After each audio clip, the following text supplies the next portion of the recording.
to AirsoftGearMods. I'd like to start off first by wishing everyone a happy new year.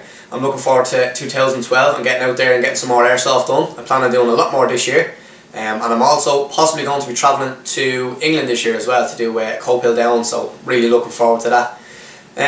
For now though, today what I'm going to do is I'm going to do a breakdown on a handgun.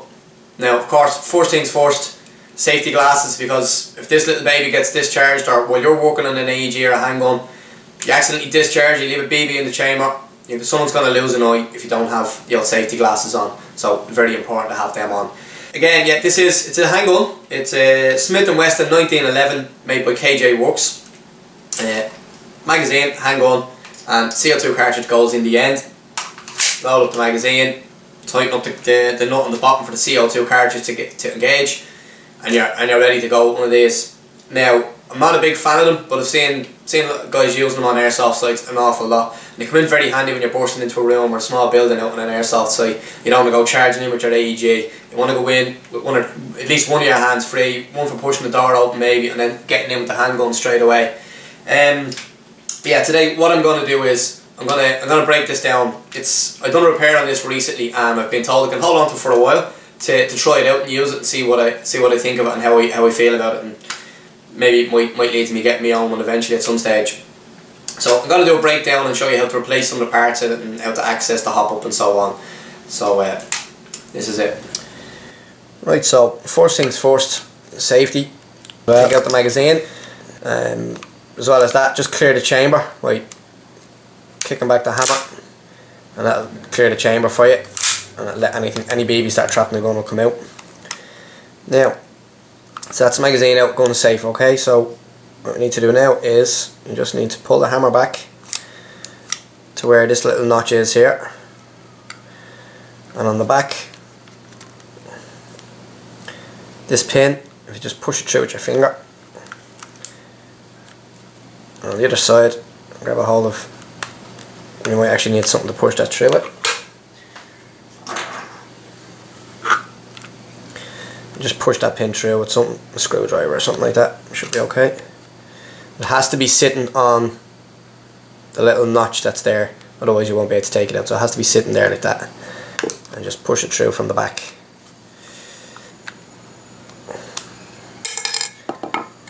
There you go.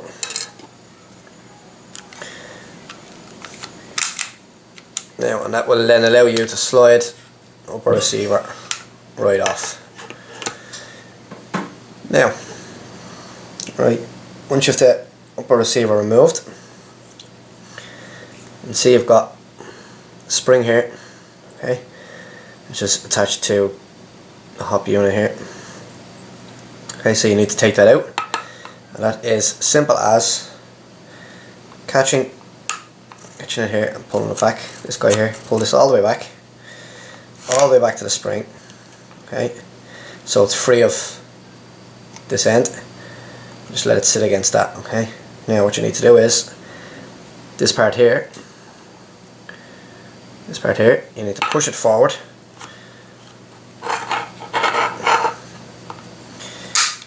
and hold on to this part as well, because that part moves, so you need to hold on to that so that this guy comes out. Just keep your hands on it because it is a spring and it will fling everywhere. Okay, so you just take that apart, and there's that out of the way. Now, next step is to get the barrel out, okay? But you won't actually take the barrel out, you'll take the external barrel, which is this black bit here, okay? And to do that, the front here, this guy here just turns to one side, and then lift, and that's it, comes out. Once that's done, the barrel's then free, goes back and forward, okay? And the barrel will just slide straight out like so. Once that's done,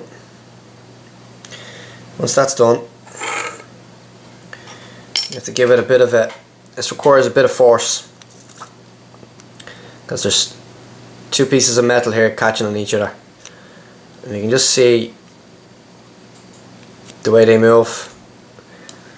I have to get this piece past this piece, there is a bit of movement in it, and with a bit of force you will do it. It will go. You just need to be careful.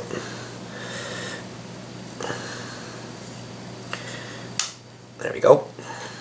Okay, so that's them two separated, and that's how you access the barrel.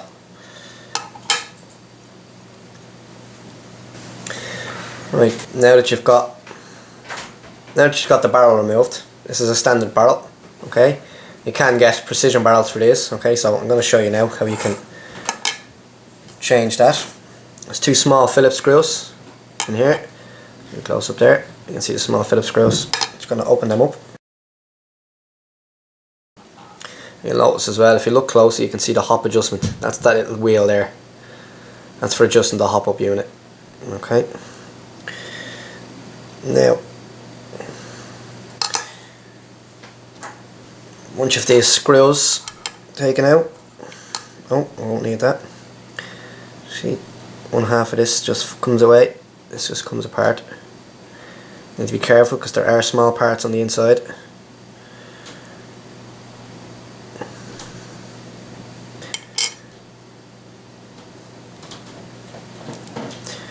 Okay, you'll see now you have access to the hop. There's the hop and the rubber. Okay. So you now have your barrel separated from the hop unit, okay? You can just take off the rubber. Okay. And there you go, there's your barrel removed. So if you wanted to get a precision barrel, now you know how to take this out to replace it. Okay. Okay, so now to get the air nozzle on that out, okay, there's an Allen key screw in there at the back of the gun.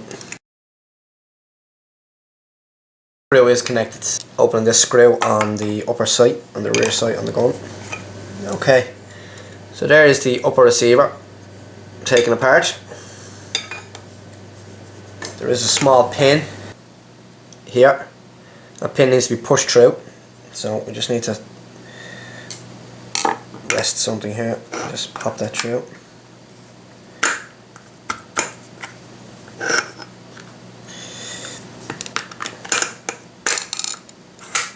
Now, and what that does is you just have to keep your hand, keep your hand here when you're doing that, when you're releasing that, because that's connected to all of this, the safety in the trigger and so on. Just take that out real slow. Next thing you want to do is you want to release the spring, this guy here, and just slide it out. Just bear in mind the way it went in, be very careful. You need to kind of remember what way that comes out and what way it goes back in, because that's very important. Now there is a Phillips screw in here that will need to be opened as well. There we go.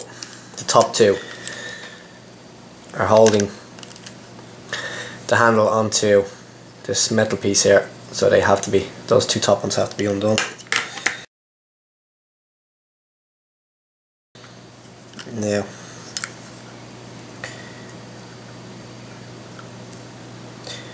need to be careful here because parts will go missing or will go flying across the room, I think. There's a spring in here again. No, there's not. Okay, so the upper part of the handle grip just comes off like so.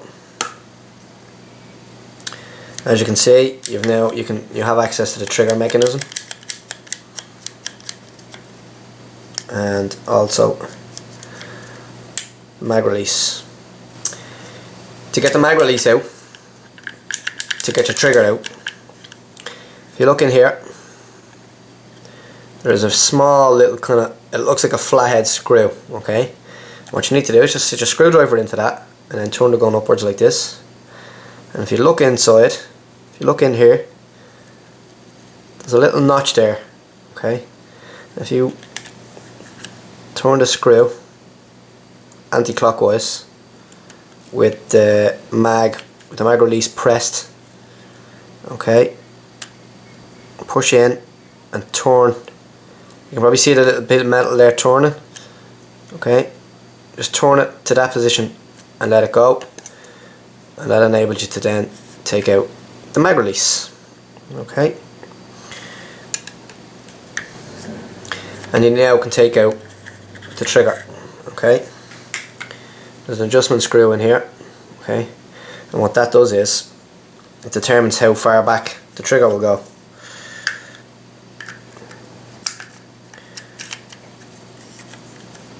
So once the mag release bar pin is back in here, that screw determines how far back the trigger will come. So I'm not going to interfere with that because it works fine. But there you go. There is a small pin, tiny little pin there. If you ever wanted to change the trigger to a different type of trigger, you could just pop that pin out and you'll be able to change the trigger. I'm fairly new to handguns, so I'm not going to try and take the hammered assembly or anything like that apart, because I don't feel too comfortable taking it apart. I'm not too familiar with it. But yeah, they're basically, that's a 1911 stripped down, so you can access all the different parts, upgrades for upgrading and so on, and possibly just cleaning it in general.